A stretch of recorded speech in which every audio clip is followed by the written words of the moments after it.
Well, there's a new summer camp in southern Wisconsin that we are checking out here on the morning show. Yeah, our Brooklyn Andrews reports from Sauk City.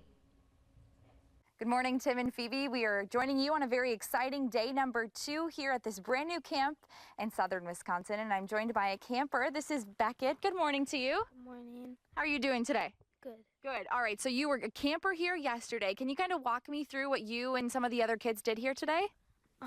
We made shirts and then we put tape around them and we went through a sprinkler. Went through a sprinkler? I bet that was good on a hot day, right? Yeah. So what are you looking forward to doing today? Do you know what activities you're going to be doing or not sure yet? I think I know one thing. What is that? It's a slip and slide.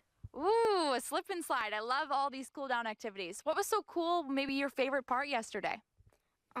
Putting tape around the shirts. What did that do?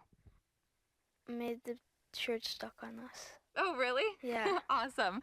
So Beckett is one of the campers here. There was over 20 campers yesterday. This is day 2 of a 3-day camp. Beckett, are you going to be taking part in next week's camp too? Do you know? I'm going to be.